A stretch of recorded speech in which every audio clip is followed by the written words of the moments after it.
Hi guys. I have not made any videos during my orientation here at Werner.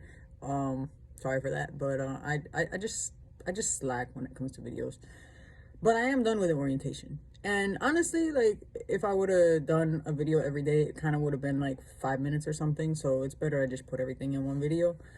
So yeah, the orientation, it was just a simple orientation. First day was paperwork. Second day I think was the day that we did they just do an evaluation, like the how you are with maneuvers, how comfortable you are, like directing the trailer into the back with 90-degree and 45-degree.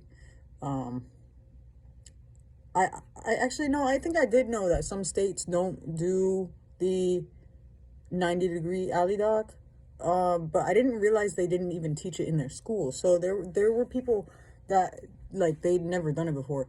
But it's no big deal. Like in my class, I think there was between 25 and 30 people, I think, in my class, and there were a couple people that had experience, and most of the people have not had experience.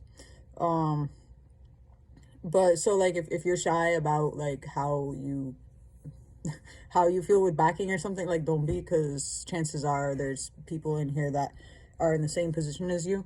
Um so so yeah, but anyway, they're not gonna like, I mean, unless you're like hitting other people or something, they're not gonna like fail you for these maneuvers. They also do I forget how they called it, like a tight right turn. It was like tight corner something, I don't know. But they also show you that, because in school, they tell you like don't ever back up, but there's cases that you'll have to back up a little bit to give yourself more space to make it around a corner. What else they do that day? They also did like a run through with the pre-trip, and it was definitely different than what I did in Massachusetts for my pre-trip. I mean, the basics were the same, and the air brakes test was the basics were the same. It was just done differently. So it was kind of funny because everybody was obviously from a different state, and sometimes the guy would say like, okay, so what are we gonna do next, like in the air brakes thing, and everybody would say something different because the way that they learned it was according to wherever they did their test or wherever they went to school. So yeah, but they're just gonna like walk you through that. They don't make you do a pre-trip or air brakes test on that second day or anything. They walk you through it and show you what they're wanting you to do. I think when you come back from being with your trainer, then they might have you do a full one, but I can't confirm that because I didn't even go with my trainer yet. But that's kind of what I heard, something about that, because they do a reevaluation when you come back. And then we also did coupling that day. Now, with the coupling, the tight right turn thing and the backing, each person does get a turn to do that. But just with the pre-trip and air brakes, that was kind of done more like a group. So yeah, so that was that. We did the coupling, whatever. And it's the coupling thing really isn't that big of a deal. Like, from most of it, we kind of left the landing gear down, so we didn't have to keep putting it up and down. And we would just take turns connecting the glad hands and electrical cord, and then releasing the fifth wheel, and then pulling forward, and then pulling back in, to kind of get used to lining it up correctly. But you only do it one time, and that's it. So then after that, that was the second day. And the lunches, lunches, no big deal. I guess they get it from like a local pizza shop or something. They probably got some deal with them or something. It's not terrible. The salad I had was pretty good. What else did I get? I don't even remember. Oh, and the chicken Caesar salad wrap, that was good.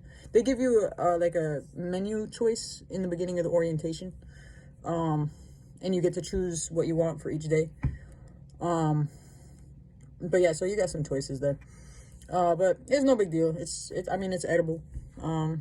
Yeah, whatever.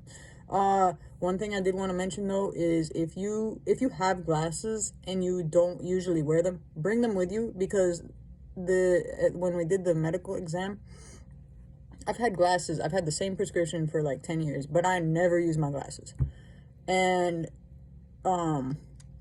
they asked me if I had glasses in there when I was doing the eye thing, and because I was kind of struggling to see the thing, but like when I went to my other DOTs and when I go to the RMB for my license, they don't say anything, because one of my eyes is better than the other, so it kind of evens it out. But yeah, he ended up putting the thing that like wears corrective lenses on my thing, because obviously I see better with the glasses. It was, I don't know, I'm a bit irritated about that. I'm not sure if they put it on my license now too, or if that's strictly for my medical certificate, having that restriction on the medical certificate, so when I drive a tractor trailer I have to wear the glasses, but not my personal car, you know what I'm saying? Because I really hate wearing glasses when I'm driving, all the time. I hate it, but whatever, if I have to, I have to. So yeah, if you have glasses, make sure you bring them with you, even if you don't wear them all the time, because the way he does it, it's honestly, and I'm not the only person that said this, it seemed like we were standing further back than you normally do when you do that eye chart thing. And yeah, anyway, the hair test and all that was all done on the first day. Let's see, I talked about the first and second day. After the second day, there's a lot of waiting. So that second day, they let us know, at the end of the day, they let us know like our schedule for the like road evaluation and the simulator. So they said like there was a time that it wasn't 7 a.m. for most of us, that you would have to be at the terminal to do these things, but it seemed like they were looking for us at 7 a.m. whether it was your time or not. So, but I don't think anybody got in trouble for actually showing up for the time that was on their paper, as long as you didn't just skip out completely, you know. And yeah, so I went for my road evaluation. Again, it's not you know, they're not gonna fail you for it. It's unless, you know, you run over a pole or something. Now I was about to hit a curb on a tight corner there, and it was funny because I went out kind of worried about my right turns, like how they wanted me to make them, if they wanted me to make them. Anyway, I'm not gonna get into it, but all my right turns were good, and most of my left turns were good too. It was just this one here. If you've been here, if you know, you know. But yeah, that one, the way that he was explaining it to me, and this was the last turn really before coming back to the yard. So he'd already seen me turn, and he probably had more confidence in me. And then like I just kind of let him take over and telling me how to do this turn. If I would have done it myself, I probably would have been better at it. But you know, I was listening to him because he was giving me the advice of how to come in there, you know. So I didn't want to, you know, step over what he was saying. But anyway, yeah, so then he just got out and backed me up, like directed me back, and it was no big deal. The people that were like in the cars and stuff, they I don't know, it was like Moses parted the sea or something, because like everybody just backed up, and it was pretty smooth. So anyway, yeah, yeah, it was no big deal. I didn't hit the curb. I just wouldn't have made it if I kept going. And what else? Yeah, so that was the road evaluation.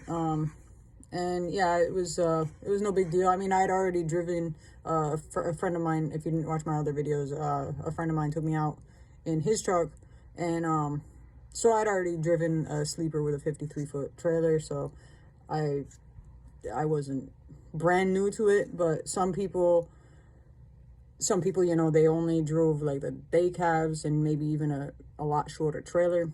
But but the whoever you go out driving with, it's not like your test where they are expecting you to know what to do. The people here, they'll coach you if they feel like you don't really know what you're doing. They'll coach you a little bit, and they don't expect you to be perfect. So so yeah, that's that. They do like an evaluation sheet, and then when your trainer comes to pick you up, then you give that to them. That way they know what to look for, and like focus on what you. So yeah, so then yeah, that was the on the road evaluation, and then the simulator kind of traumatized me. So the next day, that was the fourth day simulator. It was kind of cool, and because I've like actually driven in a truck before, like I could say that it's pretty close. It's not exactly the same, but it's pretty close. And you know, I haven't driven in like slippery roads or like in the snow with a truck, but I've done it with a car. And the simulator will actually like make it feel like you're slipping, and I don't know, it's weird, but yeah, most of the simulator I did pretty good. The only one I didn't do good one, because how it works basically, you're gonna go in there with two other people probably, and there's scenarios. So it's almost like a video game. So like if you ever played Mario World or something, like there's the different levels. So you complete one course, and then you like jump on the flag, and then it goes down, and then go in the castle, whatever. So it's kind of like that, because then it like ends, and then he stops and he talks about the scenario that just happened, and then he'll be like, okay, now we're gonna start the next one, and then you go into the next one, and it brings you through a different like course, whatever. So each scenario is a little different. They're putting you in certain situations. It's not like one long course, you know, and you're just going. Each one is like a couple minutes long. But he stops you in the middle and talks about it, whatever, and you could ask questions, whatever. And yeah, the only one I didn't do good on was it was like an icy road, and it was a curve downhill, and I didn't I think it started you already on the downgrade, and I didn't slow down enough in the beginning. So by the time I got to the end, I was going like 65 miles per hour or something. But the course shut off. It said like end of course, like before I was like just like flew through the four-way or whatever. That was the only one I didn't do good on. And then there's one that you have to go to the truck stop, and and I made it all the way to the truck stop, but I just went in the wrong entrance. So yeah, so I didn't complete that one either. But again, it's not you don't fail, basically. Like people in my class, you know, like they were tipping over, they were like, you know, jackknifing, whatever. I think if you have like an accident or something, I think it makes you start over, and like you have to go to the end. I'm not sure why I didn't have to start over on the one that I went in the wrong entrance on the truck stop. Maybe because I got to a certain point, like I already made it to, like, I made it past the obstacle thing. I don't know. Anyway, so yeah, but I think the simulator kind of traumatized me, because then, like, the next day or that night or something, I was talking to some of my people here, and I was like, yo, those downgrades, like, I'm kind of nervous about them. And so yeah, but I think it'll be fine. It'll be fine once I actually do it in real life, and you know, somebody's there to guide me, then it'll all be good. So yeah, so that's pretty much it. Then the last day, which was Saturday, yeah, because there was nothing for Friday. Yeah, I think. Yeah. So Saturday, we pretty much just went in and they talked a little bit more about like the logbook, but you're gonna go over that with your trainer anyway, so you know, that's about it. But then they gave us like a packet with our gas card, our employee badge, which my picture actually came out decent. What else they gave us? I don't know, our medical certificate and stuff, because you get your medical certificate later, like that Saturday instead of the day that they actually do it. What else? I think that's about it. But yeah, so now it's Monday. So I've been here a week now. Orientation is done. Today is Monday. And you know, I think I'm gonna make another video like talking about like the hotel and the actual stay and maybe the terminal and like the area and stuff. But in this one I'm just gonna talk about the Werner related specifics. So yeah, it's Monday. I think about six or seven people already went out with their they're already on their way to meet with their trainer today. There might be more. It's just that those people specifically, they were kind of we kind of had a little click, and everybody was kind of telling that little click during our time here. But yeah, so they went out. I also got a call from corporate, and they're setting me up, and I'm so happy because like I said that I wanted a male trainer. Well, they say co-ed, so male or female, like they can train male or female. And so yeah, it's a male trainer and non-smoker, and he actually has a dog on the truck. They called me a little earlier. I think they were just calling to confirm that like he has a dog on the truck, like is that okay? And I said that's perfect, because I'm gonna be having my dog later after training, and it'd be nice to kind of see somebody else that has a dog in the truck and how they do things, you know, different tips or tricks or whatever they got. So that worked out. I didn't even mention that I, you know, was kind of interested in having somebody that has a dog. That just kind of happened. That just happened. But yeah, so they said something about him coming to New York, I think. I didn't really hear the details all that well. They're going to contact me later and give me more details. I might have to drive to New York to go meet him or something. I don't know. But yeah, some of the people from here, they went to Connecticut. One's going to New York, one's going to Chicago. I don't know where the other one went. But yeah, they send you all over. It depends on where they're going to set you up with your trainer. But yeah, that's about it.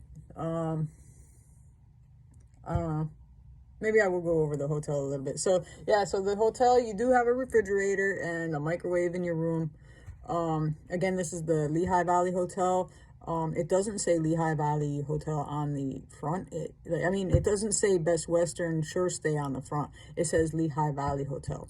So don't get confused when you come in. It's the only hotel here. Besides, I think it's the Holiday Inn or something. They don't have laundry here, but you can do your laundry over there at the Holiday Inn. Or you can do it at the terminal. They have laundry facilities there. It is a little cheaper at the terminal, but then you gotta wait for the shuttle and like hang out at the terminal, whatever. But yeah, you just have to go over to the service desk in the other hotel next to us and just tell them you're staying here, and they'll give you a key that I don't know if it works for 24 hours or if it cuts off at midnight, but they'll give you that key and you can access the laundry and you can access the gym over there, because the like fitness room here is pretty poor. Let's just put it that way. They got better machinery over there in that one, and they have more weights. And they have a bench, like not a bench press, but they have like a bench that you can lay down on. They don't have one here, and I think all the machines are broken here too, and they only have bigger weights here. I don't think they have any less than 25. Maybe it's 30 even. I'm not sure. So yeah, that's about it. If you have any questions, just let me know. Again, this is the Lehigh Valley, Pennsylvania location. Yeah. All right. See you later.